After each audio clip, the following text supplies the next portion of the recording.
You will excuse me for the mess. I've been quite busy, and also the time that it's taken between videos here. Again, I have some increased responsibilities in my scouting life and so on that I sort of curtailed the old video making just a little bit. But it's quite good because it's, in a way, it's gathered some time for people to go and comment on some of the videos that other videos that I put out. Subscribers are building quite nicely, so thank you all for that. That's really appreciated. And some of the comments are great, either positive or negative. All I'd ask, if you're going to make a positive or a negative comment, don't mind either way, as long as it's worthwhile. When you're just sort of going off on something that doesn't really have a point to it, or doesn't really it doesn't seem to be a well thought out argument or debate or something, there's nothing I can do with that. You just come out of the gates just yelling nonsense, then I can't really engage with that in any kind of reasonable way. So I don't mind whatever feedback you want to give me, and I don't mind discussing things. I'm quite happy for people to disagree with me and to talk way through where those disagreements are, and maybe learn things from each other. But if you're just going to come out with nonsense, then don't expect to be engaged with in any kind of positive way. But that being said, right, so the vast majority of comments and things I get are really good. So thank you for that as well. Now, it occurred to me in putting together a playlist for the Goodman, the Goodman Classic Adventures reimagined line, that we'd missed this one, The Lost City, somehow. I think what it is in my head, I thought I'd done it because I addressed it in part in the video on the nostalgia trade in D&D. It ties back into OSR and the Wizards of the Coast and other companies delving back and harkening back to the older ages of role-playing games. And that's why I thought that I'd already covered B4, but the Lost City. As it is, it turns out I didn't. So there is a gap in that playlist, and I am going to try and fill that gap now. Okay, so hopefully in this video I'm going to address some of the things in the older modules that people have brought up, to say that the older modules are not... they don't have sophisticated plots or stories or that kind of thing. And a couple of commenters have brought up that sort of idea. Now, if we're talking about something like this versus something like this, and we were talking 250 odd pages against 28 pages, well, 32, probably with inserts and maps and so on. So that's maybe where they're coming from. There's a whole structured story in this, as you can see. It breaks down chapter by chapter. You've got here's a bit about the land, here's like going in here, and then this is what happens next, and this is where you go now, and so on, and then a whole raft of new monsters and everything else. So the storyline itself is sort of explained to you and gone into in fairly fairly deep depth as to what happens and what people are involved in what. And this is kind of similar of a lot of the 5th edition and also 3rd edition. Someone did mention that 2nd edition also had sophisticated plot lines, and I would argue that some of them did. If you're talking about something like the Return to the Tomb of Horrors, that has a fairly well structured plot line to it. But if you're talking about things like Acts of the Dwarvish Lords, or the Haunted Halls of Elvenstar, or Nightmare Keep, there's a whole bunch of things that were released in the 2nd edition that are just simply dungeon crawls.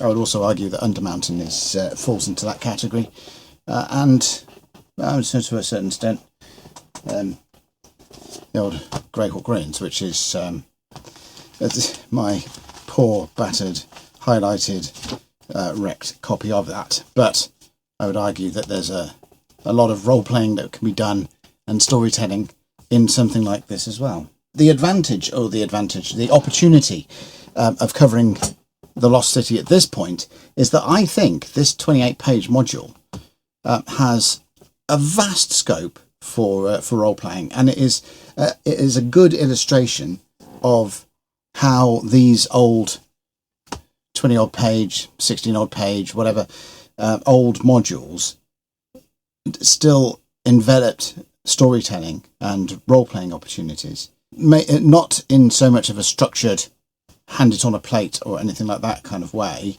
but certainly in the scope that they present. Now, what they do provide is options. You could run the Lost City as a straight dungeon crawl with the players hacking their way through the entire place, but that's not getting the most out of what this is. You could play it by the referee, DM, whatever, structuring a storyline around it and playing the various factions that are in the module with a little bit of intelligence and character, at which point it becomes a hugely interactive role-playing module with their characters not so much carving their way through the place, but actually playing with the factions, interacting with them, role-playing, getting to discuss and making their way through the adventure there. And there are a number of old school modules that are like that. One of the ones I brought up in that short discussion, one of the discussions that went on with that, is against the cult of the reptile gods. There, the village of Orlane is being slowly taken over, and it's the interaction that the players have to have with the villagers and the village as a social structure is way beyond just turning up a tavern and going, "Oh, where's the nearest dungeon?" So the whole concept of old school role playing and old school modules and things, it's just all about let's turn up at the village, go to the inn, find out where the nearest dungeon is from the innkeeper, going to that dungeon and slaughtering everything. That, I think that's a misrepresentation of the way that the adventures were written and the way that that people played them. Certainly, the way we played them. So let's go in about B4. The Lost City. It was released in 1982. It was one of the basic lines of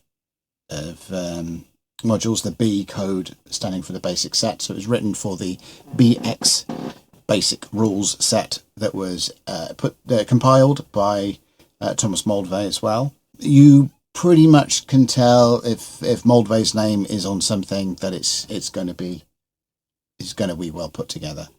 He's one of those adventure authors from the early days that is really, really good at what he does. So the fourth one in the basic set, it has again, similar to most of the basic modules, not quite in the same vein as B1 and B2, but it still has some hand-holding and tutorial stuff for dungeon masters. The assumption of the basic modules was that you've got new players and new DMs that are in those lower levels and learning the game and so on. So a lot of the basic set, the adventures didn't really go out on a limb. Some of them are a bit more advanced and a bit more take a bit more experience as a DM and players to get your head round. Things like Night's Dark Terror is a bit more advanced, I would suggest.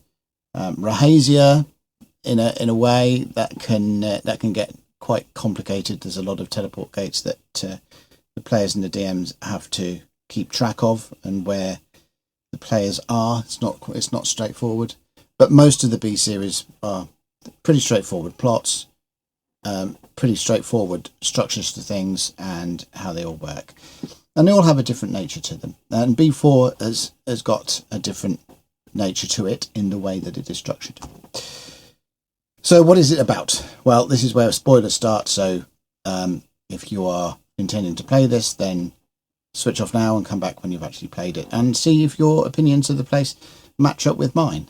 I'm interested to hear people's stories about their experiences with the modules, the adventures, whatever that I review. See if they correlate with my own. See if they brought different ideas to them. You know, these things are interesting, sharing of ideas and experiences, especially with these older modules where it's quite often shared experience of people that were come up back in the day, or even now with the reincarnated versions of these, experiencing them for the first time in the new era of 5th edition. Right, so the premise of B4 is that, as you can see from the interior cover illustration, the player characters are lost in the desert. They're running out of food and so on, and water. And they discover emerging from the sands, the smallish pyramid with 3 statues on top of it. Now, as they discover, this is merely the tip of a ziggurat pyramid, a stepped pyramid, the most of which is buried below the sands. And their subsequent adventure is exploring, article printed out from Dragon Magazine, exploring the dungeons of that particular structure. And if we look at, there is a side view somewhere. There we go. So, so this side view, you've got the ruins of the city. You've got the pyramid part that they discover with the statues on top of it, and then they make their way down all the way through from the top, which is tier 1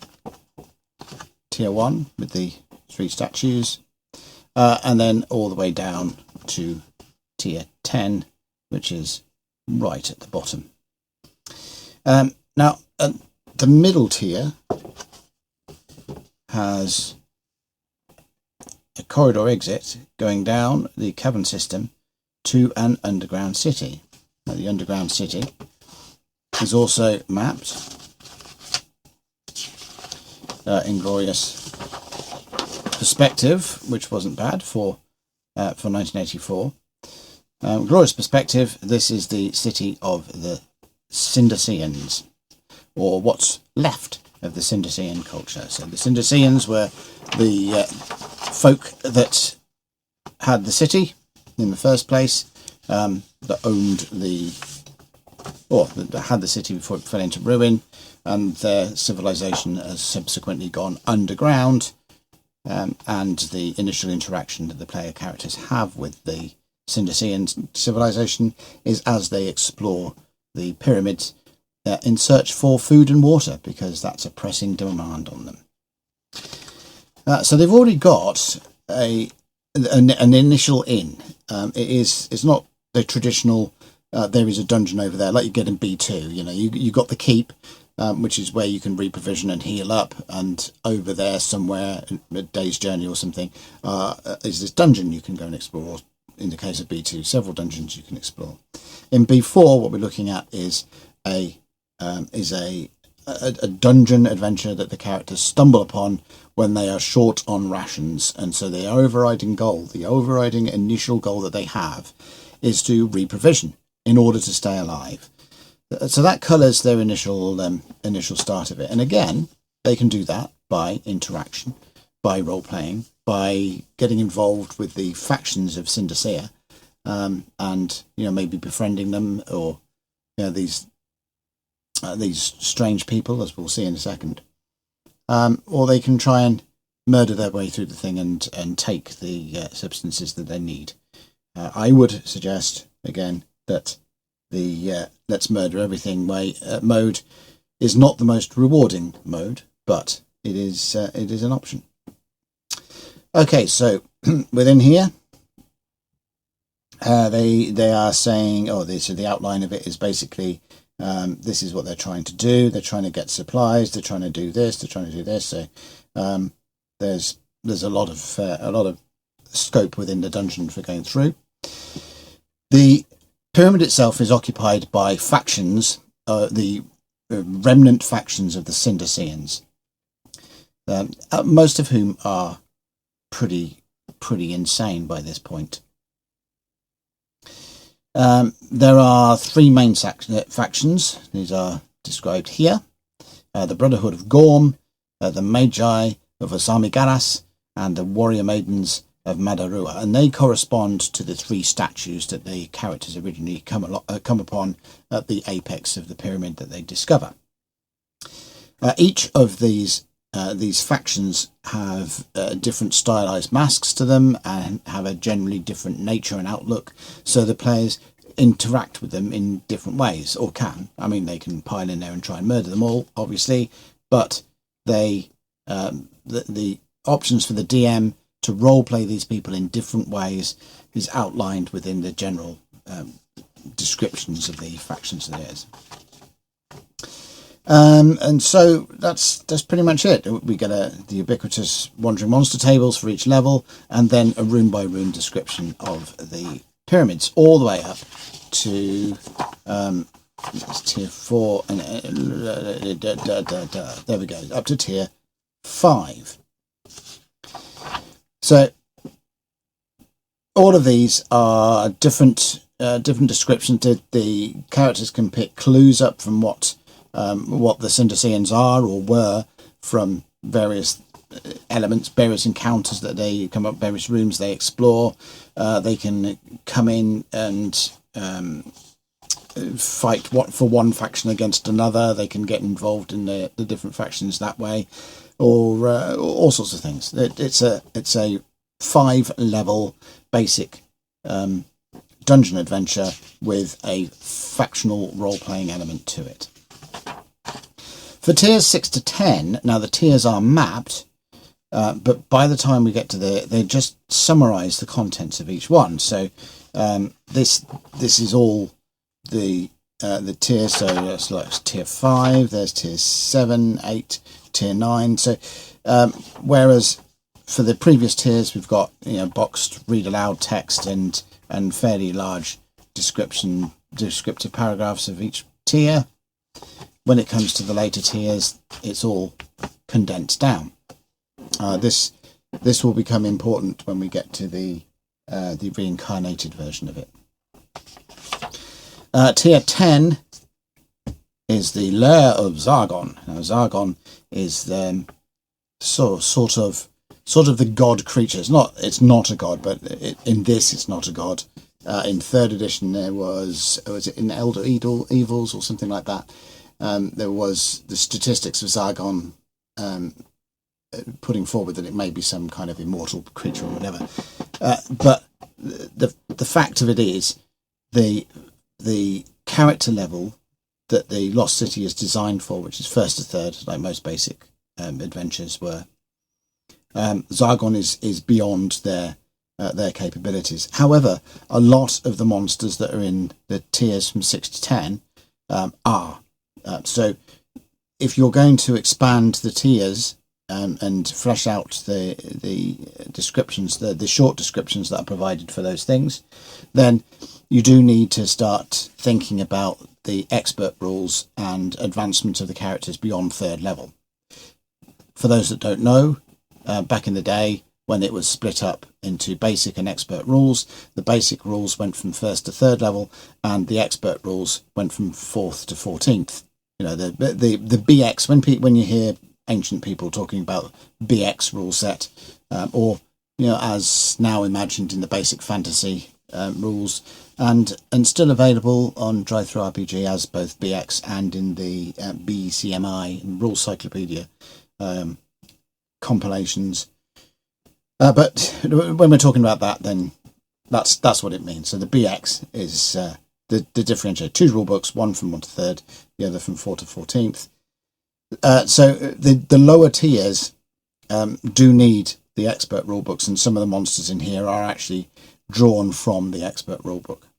If the characters are going to take on Zargon at the end of it as a culmination of it, I suggest that you need the Zargon encounter to be after the characters have interacted with the city itself, not just the ziggurat, the tiers of the ziggurat, and have actually built up a purpose, by going into the underground city, by interacting with the various people that live there, and by perhaps gaining a purpose on the way beyond. We need food, we need water, we're going in a desert, to we can free these people from the monstrous creature that is ruling over them as perhaps a false deity. So that's where that can kind of go. Again, look, the way that I'm explaining this, there's a whole ton of role-playing opportunities going into these 28 pages. The difference being that if you wanted to add all of that role-playing in, it got played out at the table. What it wasn't is put into a 250-page book that sort of explained to you how every character would react to various things. It gave you the bare bones. These characters are a bit like this, and they'll probably act in that kind of way. And then the rest of it was up to the DM and players to weave their own story around the material that were provided to you. And I think I've said this before, but I when you look at top module lists, I mean, not mine is just what I like, but when you've had these, wider polls where people have assembled, like from Dungeon Magazine did a few years ago, and you've got these lists of the top 100 Dungeons and Dragons modules or whatever, you quite often see these old school modules turning up quite high on the list. And I believe they do that. They end up being so high is because players and DMs are looking back at their own experience of those modules. And those experiences being largely constructed by themselves from a fairly minimal amount of material, and therefore the adventures have come alive for their particular group because they have customized them around their own group. It's sort of like, too much material can actually spoil the kernel of a plot that a role-playing group could actually expand out on its own into something truly interactive and truly cool. But anyway, this is all. I've gone over my my lack of fondness for too strong a plot line. Personally, I think plot lines should be set in the background, and then the players are given the opportunity to interact with those plot lines and change the course of them, rather than there being a fixed story that the players just jump on and deal with. But by the way, I could do a video, and probably will. Probably will do a whole video on the way I think an adventure should be structured, and the way I have done, or not so much adventures, but campaigns, and the way I have done that in the past with some success. Anyway, right. So like we said, tiers 1 to 5 fairly well detailed. Tiers 6 to 10, including tier 10 of Zargon, sketch thumbnails. The Zargon's lair is pretty well detailed, but the others are just short descriptions of each of the rooms. The maps are all there, so you've got tier 6, tier 7, 8, 9 and 10, so the maps are all there for you to use, and the material is there for you to use, abuse, change, whatever suits as you wish.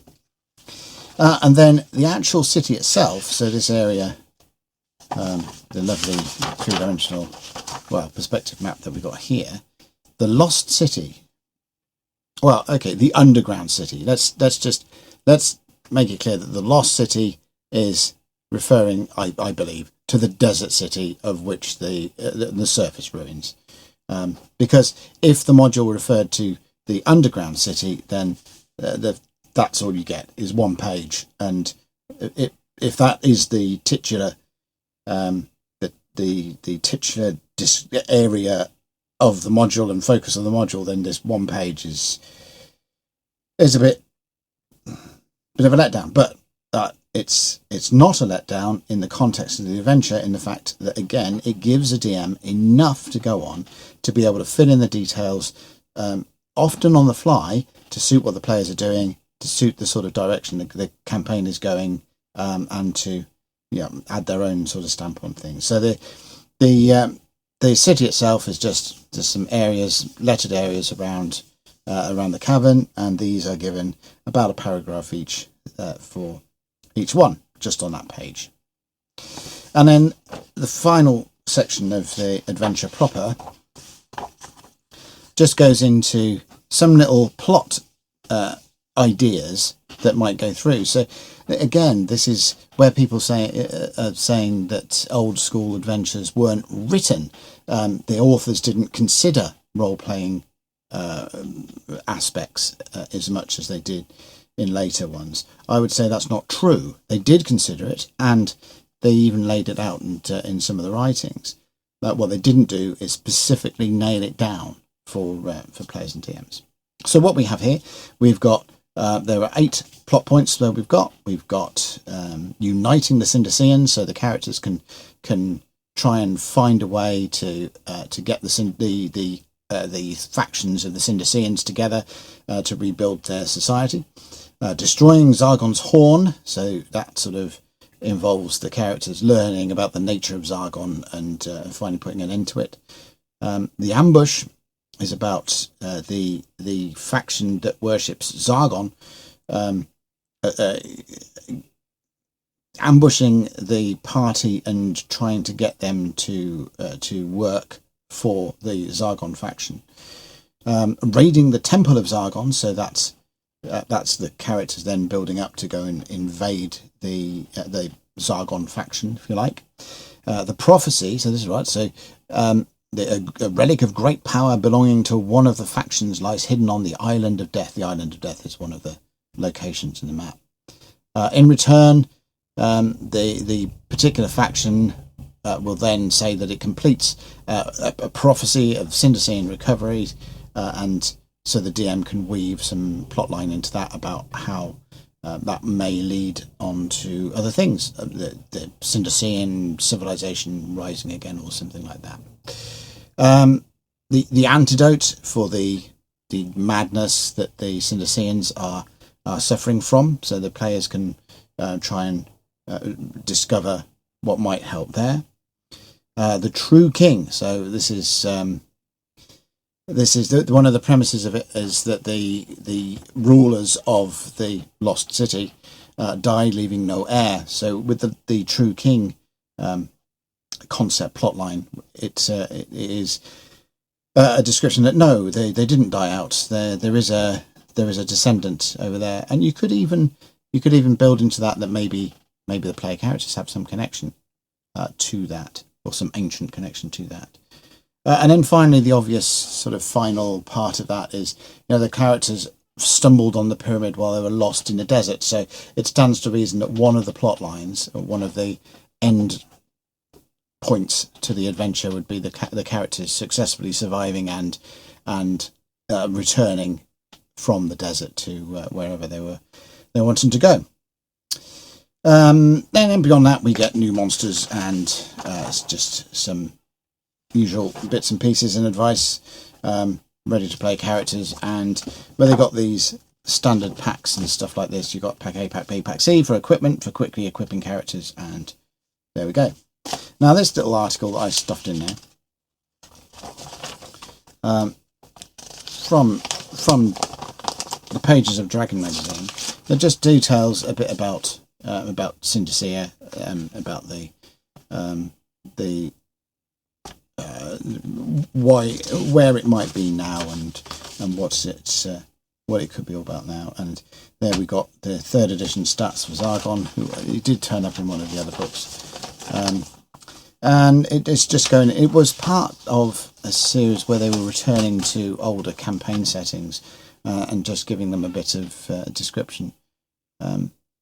That people would not. 3rd edition focused quite a lot on Greyhawk, especially as a default world, and the Forgotten Realms was there too, with Dragonlance and Ravenloft being published by third parties, and obviously Eberron was there as well. But these respectives, going back and looking at the various campaign settings of old, Mystara was one of them. that they go and revisited. And I just, the articles like this that are just quite useful for just adding little bits of snippets here and there to adventures. I tend to just print out and shove them in modules so that I've got them there at my fingertips when I need. If I grab the module off the shelf to go and run it, I've got the articles there already without having to look up another book. But that's just me. Right. So that's the original module. Let's then have a look at Goodman's Reincarnated volume. Okay, so subtly they've made it volume 4.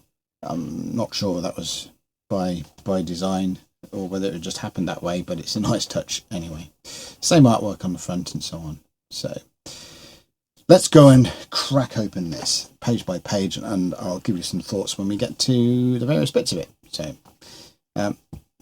this one has got a ribbon. I know it was said in some of the ones that I've got, some of the volumes I've got, there is no ribbon, and some people have said that their copies do, and so it just may be something that that disappears or doesn't disappear with different printings or different suppliers or whatever. I don't know, but the ribbons are always a welcome addition, and this one has one, or my copy of it does. It's got this square style of spine. My volumes 1 and 2 have a more rounded spine, at least the versions I've got, and then from volume 3 onwards they have this square spine. It makes volumes 1 and 2 look a bit odd on the shelf, but hey ho. Right.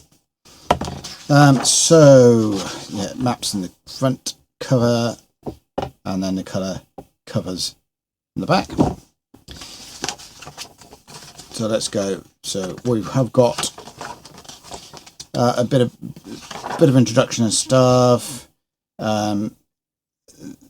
These are nice. So Mike Wells, D&D head of the creative team at the time that this was published, they've got a bit of an overview of it, which is quite good. An appreciation of Tom Moldvay. Unfortunately, Tom Moldvay had died before this had been released. Died in 2007. So this is a nice touch to sort of just celebrate some of the things that Tom Moldvay had done. Quite a few of the adventures that I really like. I mean, for example, the Isle of Dread, Castle Amber, which is one of my all-time favourites, were all written by him, and of course Lost City. Harold Johnson, who was at TSR at the time, did some contributions to the Shrine of Tamoakan, Dungeon Master's Guide and other things. So it's nice to see the old guard from TSR, if you like, being interviewed in these books. Just adds a nice little bit to them. And then we are into the facsimiles of the original publication. Now, interesting to note on this one, and unlike some of the other volumes in this series, there's not so much in the way of Goodman staff and associates talking about their experiences with the module. Now you get some of them quite extensive, and some of them can be entertaining, and some of them are a bit pointless. So the fact that there are none here at all, I'm a bit, at least one of them. I'm finding that even though I sometimes find them a bit annoying when they're there, I'm finding that they're missing from this, and it's just sort of, no, they should be here somewhere. Anyway, that's by the by. So the original publication of B4, you've just seen that with me going through it there.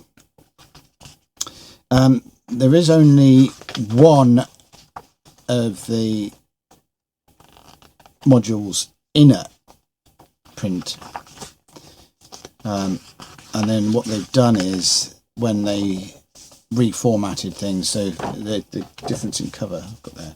So the older covers were like this with the stripe along the side, and then I don't know, roughly mid-80s sometime, they reformatted them to all have these coloured bands across the top and the Dungeons and Dragons font logo.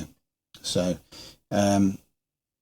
and obviously the new TSR logos and things. But that's just a difference in cover. There's no difference in the content, and they haven't bothered to go and do the facsimile of the contents for the version that carried this cover, which is also kind of quite welcome as well. Some of them, especially those modules that ended up being printed several times, where you've got the facsimile content. I think X1 is one of, there's Isle of Dread is one that gets a bit silly on, oh look, here's the same module printed over and over and over again. Whatever, right. Okay, so ribbon in at the start of the conversion. And here you go. So it's pretty much the same as you got it. A nice touch here is this little table here, which just gives you a breakdown of what character levels there should be. Like I mentioned in the first one, you're really looking at basic only down to the 5th tier, basic being 1st to 3rd. It's suggesting that basic goes down to the tiers 6 and 7. Not sure about that, but that probably does work with 5th edition actually. And then by the time they're going into tier 10, they should be 5th level, 5th, 6th level higher. So the adventure that they are producing here is really angled at characters from 1st level when they first enter to 6th level, possibly higher, but probably 6th by the time they complete the adventure. But again, it's like those lower tiers that are the ones that are not so well described in the original publication, where they're saying that they're higher levels, which in old terms means they're breaking into expert territory. Right. So, history and so on and so on and so on. They've added a bit more here and there about flesh things out and so on, but largely I'm going to skip forward to we're in chapter 4 at the moment, which is basically the reprint of the bulk, or the conversion of the bulk of the material from the original module. And I'm going to skip forward to chapter 5, right? So let's go and find that.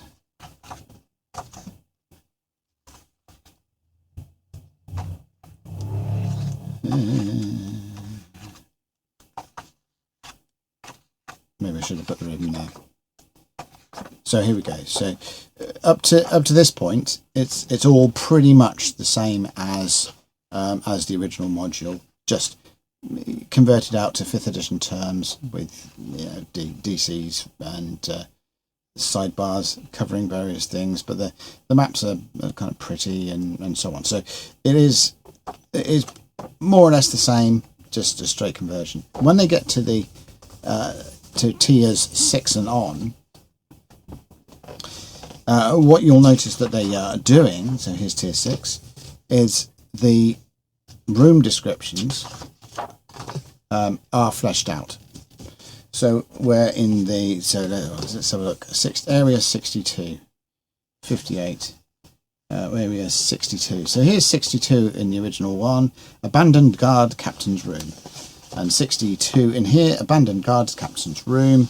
But here we've got a proper player description, and you'll read aloud text in italics, and then a couple of paragraphs there, whereas before that there was a title and this room is empty. So they've like they do in all of these original adventures, reincarnated things, they've taken the material from the original and expanded it out where it could be expanded, where it could logically be expanded. In this case, there's a whole bunch of summary information in the original, and they've gone and taken it on board to expand all of that out into 5th edition terms. So all of the tiers 6 through to 9 have got these expanded descriptions. There you go, here we are on tier 8, tier 9.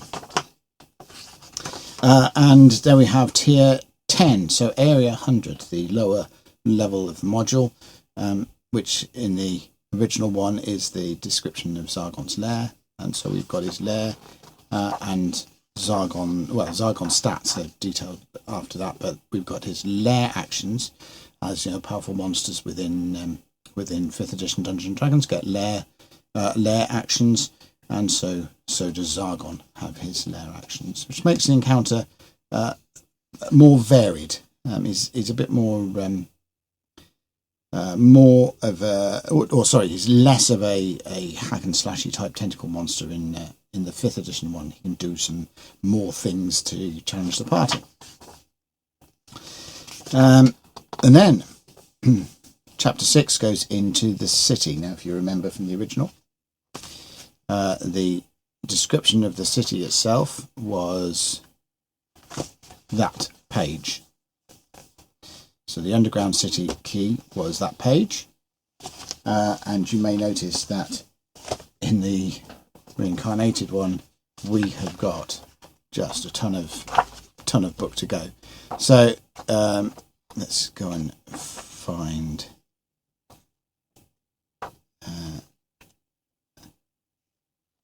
where we've got, because what it does is it goes and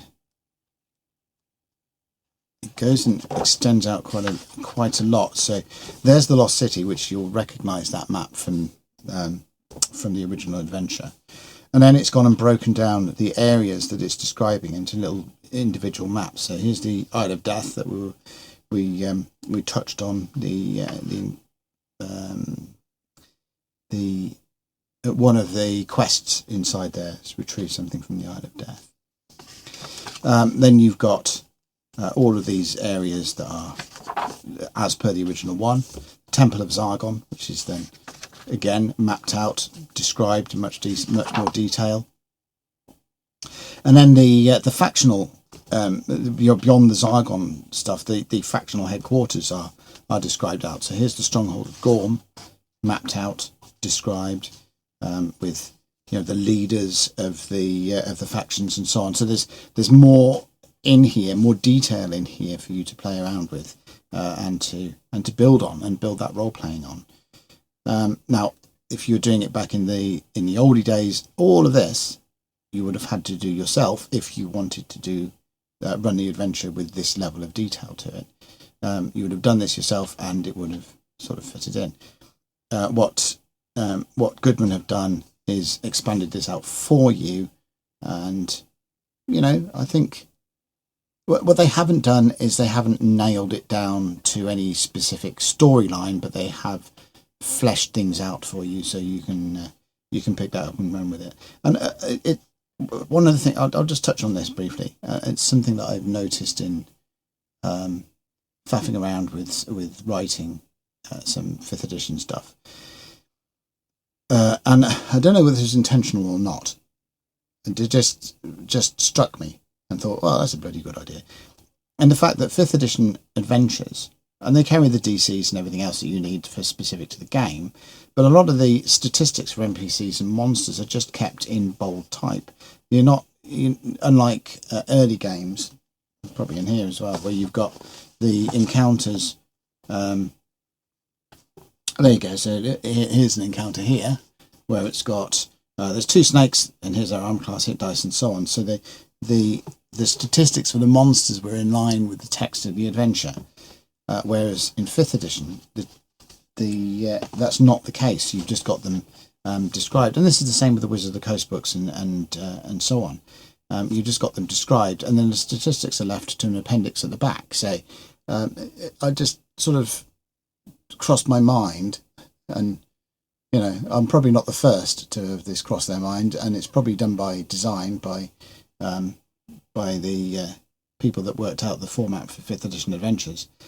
But it does mean that adventures are largely system neutral, because all you need to do for whatever system you're playing is to replace the appendices with stuff that's reasonable for your particular system. So anything, RuneQuest, Rollmaster, whatever edition of D&D, anything like that, you could work in. It doesn't. The statistics and game stuff doesn't really get in the way of the text of the adventure. Anyway, that was an aside. So as you can see, the actual, here's the Samagaras Stronghold, and then you've got the Madarua Stronghold. So they're all described out, and then you've got some more bits and pieces. Just go and take out, flesh out all of the areas that were in the Lost City. That just one page of details in the original module. They've fleshed it out into quite some good detail. So then we have, when we go through to further adventures, the further adventures are also similar to the ones that were there. So we've got that, unite the Cinderseans, destroy Zargon's Horn, the ambush, the raid on the Temple of Zargon. We've got the prophecy, we've got the antidote, we've got the true king, we've got to escape the desert. They've also added the Guardian and explore the Underdark as two further options to that. So once we go through this, then we end up with some new areas, completely new areas. And that is, just trying to work out where they end. Let's do magic items. So there's a very good chunk. So pages 161 to 222. A reasonably big chunk of additional material. This is not fleshing out stuff that was in the original module. This is adding some brand new stuff to it. So we've got Goblin Caves. I'll just read you the intro to this particular section. So in the original version of the adventure module Lost City, the environments were only outlined so the DM could gain experience in designing encounter locations and stocking them with monsters and treasure. One of the locations was the Goblin Caves, an area riddled with passages and caves set on a sheer cliff overlooking the underground lake. A large tribe of goblins lives in the upper caves, while the militaristic hobgoblins, in league with the cult of Zargon, lair in the middle caves. Finally, the lower caves are inhabited by ogres, thulls, and even a troll. For the 5th edition conversion of this classic adventure, the Goblin Caves have been fully detailed and described. So here we go. This is the way they work on a vertical thing, and then we've got the different levels as it goes through. So lots of stuff on the Goblin Caves. Then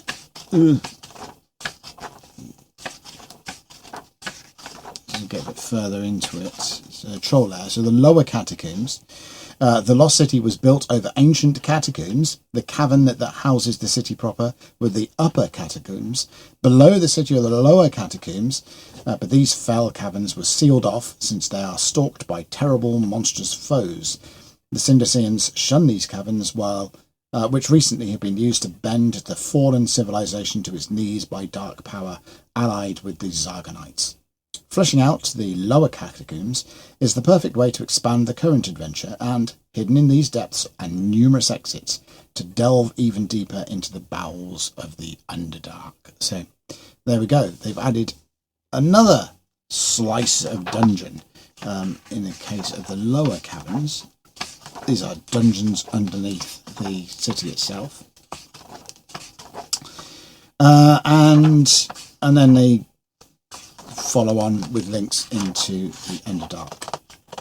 And there we go. So fair chunk of additional material there. So lots of fleshing out of the adventure as it was originally, and a ton of stuff that is like the Goblin Caves that didn't need to have been done in that level of detail, but is it's great that it is, and the dungeons underneath the dungeon that is the Lost City, or that is the underground city part of the Lost City, that flesh out things even further and provide links into the Underdark to continue on there. So all in all, the expansion stuff they've done is great.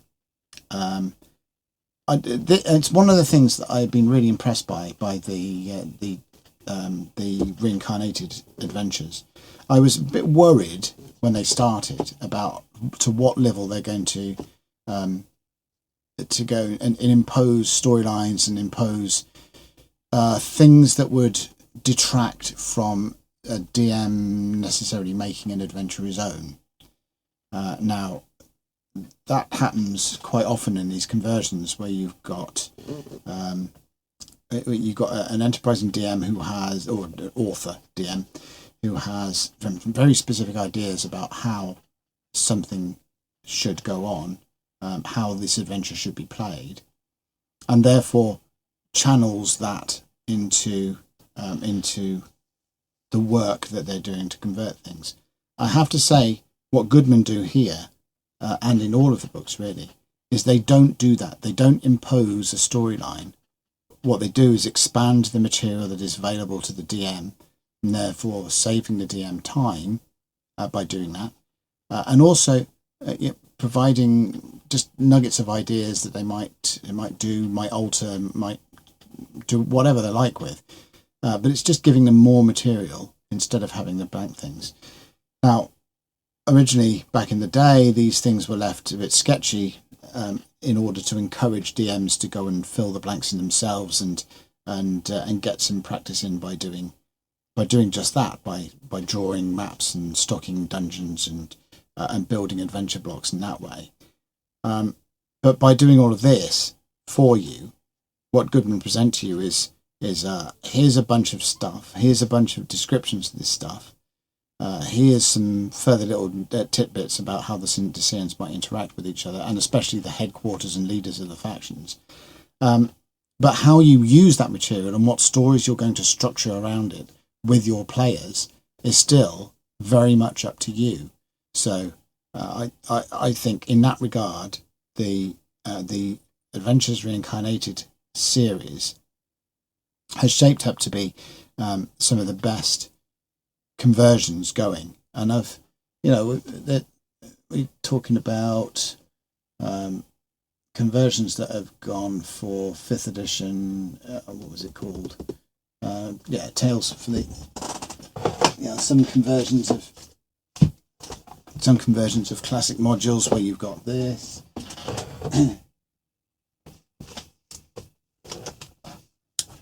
Ravenloft 20th time or whatever, and Gape, and even this, this isn't even Wizard of the Coast doing this, but it is. It's one of the original authors with a bunch of some additional people, but again, it's like, this is how we think it should be done. So we're gonna just massively extend things. I don't know really. Does Tegel Manor necessarily do that? Just having to think there, because it's been a while since I picked this book up, and I'm just now thinking that is the Tegel Manor volume, is it like that, which is about 5 times as big as it used to be? Is it like that purely because of the statistical information that they've got to include? I know there's some additional members to the family that get involved in Tegel Manor, and I know there's all sorts of nice colour plates and things in it, but it could possibly be. Oh no, it does. It adds a whole plot element to it that and expands it out. Not bad though. We'll review that one at some point. But certainly these two, I think this one better because it's trying to keep things short and snappy. It goes through conversions of specific modules, but it does put elements of plotting over the top of things. And this thing obviously is just bloody Ravenloft for the 27th time.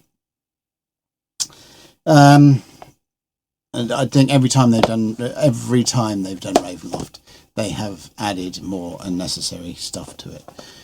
But hey ho, that is just my own opinion, and you are welcome to have your own. And anyone would think that, again, I don't like Ravenloft, which is not the case. It's one of my favourite modules. I had a monk that decided to try and fall 1,000 feet in Ravenloft, unsuccessfully. Right, so back into the thing that we are actually supposed to be looking at. Again, so the back end of it, a lot of these are old. For all of the volumes, a lot of the magic items and spells and things and monsters that they add in to these reincarnated ones are monsters that are missing from the core rules of the 5th edition rule set. So things like Potion of Levitation, Potion of Light, all of these things are things that we had in the core rules back in the day, but were taken out for some reason. Some of them are new, and it's nice to see some new ones as well. And then some new monsters, including ones that are pretty useful for other things. And some that have actually been added in to other books now. Darklings, for example, are now not deathlocked, right? Okay, so they are here. Oh, that'd be interesting. How do they compare? 14, 14, 13, 13, same speed, strength 9, 16, 12, 10, 12, 10. I wonder if there's an element where they go death flash, light sensitivity. I wonder if there's an element of them appearing in these books first and then turning up in official sources afterwards. I'm going to sound thick if that's the case that everyone has known about, and I'm just realising it now. Oh, Malcolmson, you idiot! Right, anyway, that's a lot of these monsters now have official write-ups, shall we say, and they appear to be exactly the same. So there we go. And some don't, like Devil Swine haven't turned up anywhere that I know. And yeah, so new monsters, a ton of new monsters. I would have really liked, it's one of the things that is kind of bugging, I would have really liked Goodman to have not used such giant spacing. But hey ho, I don't mind it really. It is just feels a bit like you're reading the Ladybird book of monsters. Then some new pre-rolled characters, and then non-player characters, which includes some quite obviously Syndeseans to a fair amount, and the Syndesean leaders, and then you've got Zargon himself, which in this case he is huge aberration. What's challenge rating? Challenge rating 13, so not vastly difficult, but difficult enough for the levels that we're talking about. And this paragraph is pretty good, whether you're running the original or whether you're running this new Reincarnated version, where they've got some notes on how Syndeseans should react and how to roleplay them, whether you end up using them or not. And then players' handouts, you may have seen that when we went through the original one, and some illustrations of some various bits and pieces that are nice. That is just a reiteration of that. If you're here's some quick equipping ways, and then your maps, all collected at the back for handy reference. And then finally the colour plates of the original cover, and that is what you get. So this is obviously volume 4, and this takes us through to all of the volumes that have been released to date as I sit in July. I'm not in July yet. Towards the end of June, nearly July. Volume 7, which is them, Goodman are moving off the TSR track and into old Judges Guild territory with with Dark Tower. The Kickstarter finished just over a week ago, something like that. And so that is now in production, awaiting to be completed and released into the wild. And when that comes to my door, I will add that to the review list. But all in all, Volume 4 is just as good as any of the volumes in the series. In fact, I think it stands up pretty well, especially with all the additions to the fleshing out of the underground city itself, and the addition of the underground catacombs and links into the Underdark, if you so wish to take your campaigning in that direction. One of the things that you might like to consider for a use of this, it's meant to be set in Mystara, or was eventually when Mystara had been put together, and I think the official location of it is somewhere in Yellow wherever. But the feel of it is very much, if you've ever read the Gorge the Rogue books, there's one of those books called The Sea of Death, where they go out into the Great Dust Sea and stumble upon an ancient city full of albino, who I've always assumed to be Darrow, but that's not necessarily the case. They're not called Darrow. They are they're sort of an albino remnant of the Suluise. Now, I think that if you wanted to run something similar to that, if you wanted to use the location of the Lost City, and you wanted to run something similar to the premise of the Gorge the Road, the Sea of Death, which was there's something that needs to be recovered from these ancient ruins, and if you're going to do that, you're probably dealing with higher level characters. I mean, trying to come up with a reason why first level characters would be wandering the desert anyway. I've usually done it by they were part of a caravan that has been trashed, and they had to run away from that. But it would make it an interesting sort of location if you have myths and legends that are pointing to the ruins, and the ruins is out in the middle of somewhere similar to the Sea of Death or the Great Waste of Mystara or something like that.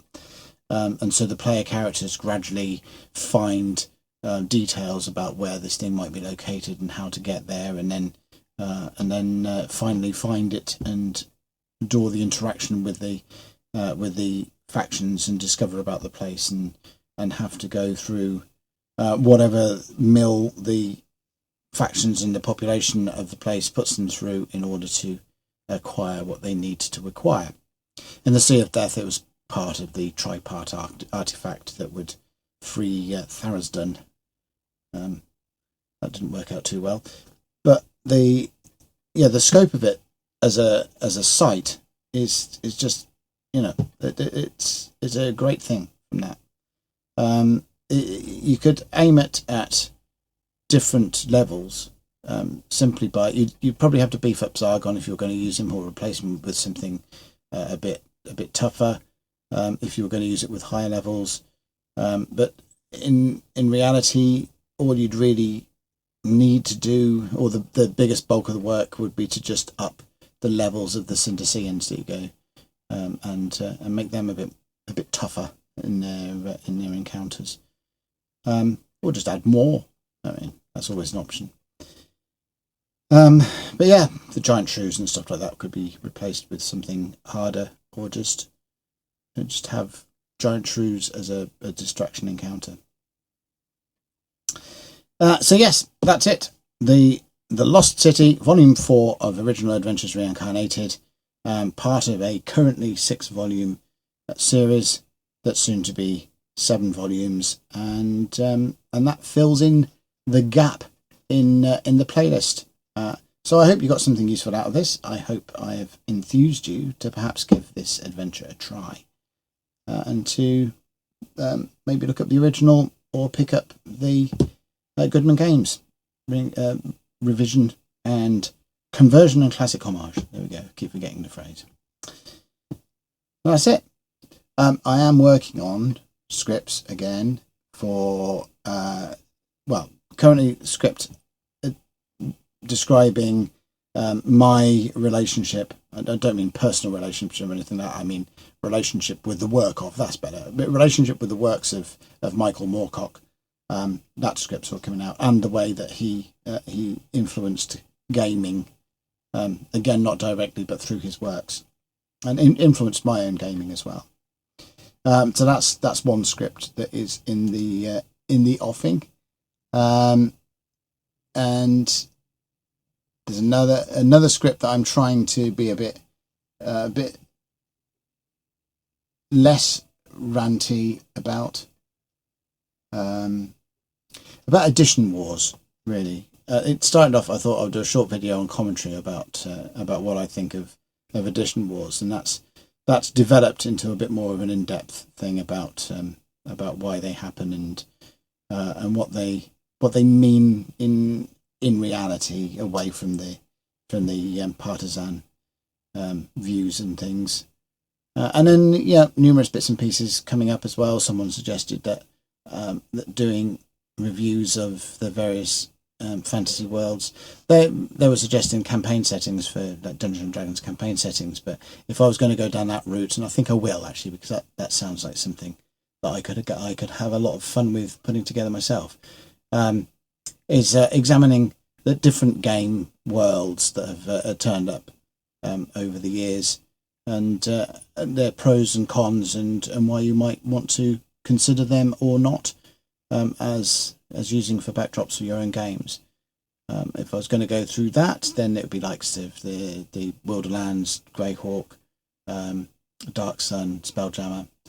And if I was going to do that, then obviously I could tie the Spelljammer one in easily with the upcoming 5th edition version of Spelljammer that is coming. But there's a lot of fantasy worlds out there that have been used for gaming. A lot of them I like. Very few of them I outright dislike, actually.